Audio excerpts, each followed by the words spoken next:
Mobile was founded in 2008 and now has 70 specialists across Asia Pacific. We're about to open offices in Jakarta and Kuala Lumpur.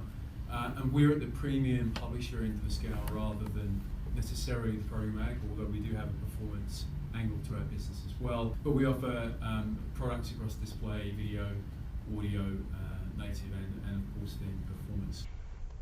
What needs do people have of the mobile advertising we're putting in front of them? What are they doing at the time that they consume your ad? What other considerations do we need to pull in? What are all of the variables that need to come to play when considering how we're going to deliver a message that is impactful, that is not going to interrupt them to the point where they're actually upset about it? And that is a very, very fine line that we all tread in producing the right kind of advertising.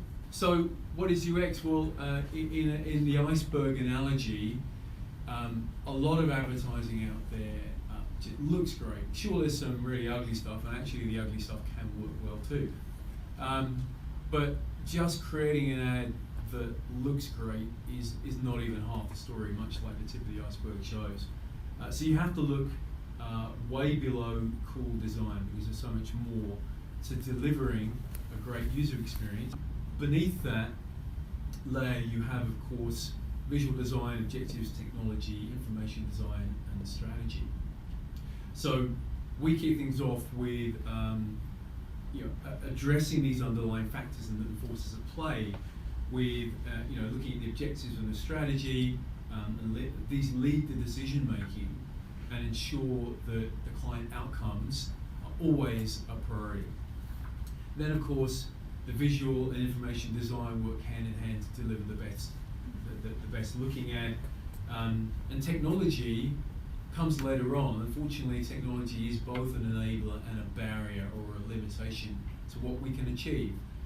We have to work within some confines, both in terms of the actual space we have to play with, but also what we can deliver in a certain file size and speed to download. So there are all sorts of things that come to play in actually getting a great UX advert out into play and make it responsive and engaging.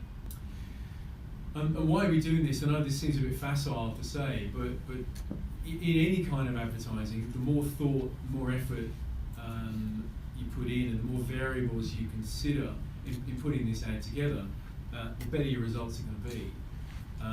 And although I don't dwell hugely today on data itself, it is of course becoming enormously important, both in terms of tracking the advertising and determining what is and isn't working, but also in making sure that ad doesn't even get shown if it's not relevant. And relevance is enormously important to the user experience. Now, the relevance doesn't necessarily go into the creativity of the ad. That comes in from the smarts of the algorithms and the data platforms that are determining why I should show a banner ad or an interstitial right now, and sometimes more importantly, why I shouldn't.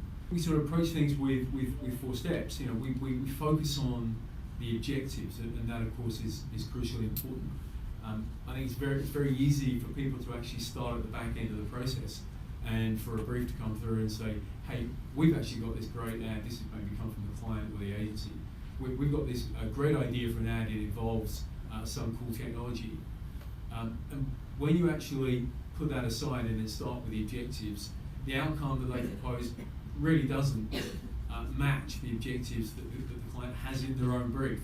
And they've allowed a cool idea or some technology to drive the thinking. We focus on the expectations of results because, as we said, if the client doesn't get a good response, they don't get the great outcomes they want, then they're not going to spend again. They're going to put their money somewhere else, because we're all fighting for a slice of that advertising pie.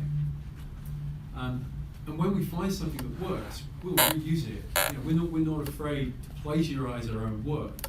So the underlying themes and technology that goes behind the formats that we create, the banner ads we put out there, that if they work and they deliver a great engagement, then we will reuse that again. Of course, we'll reskin it, we'll twist it and turn it a little bit, and we'll try and improve it. but we don't start from scratch every single time. And let's face it, when you're typically at the back end of a process and you're given less than 24 hours to turn something around, you don't have time to start from scratch necessarily every single time. So there are some practicalities involved in being at the bottom of the far end of the food chain in terms of getting campaigns out.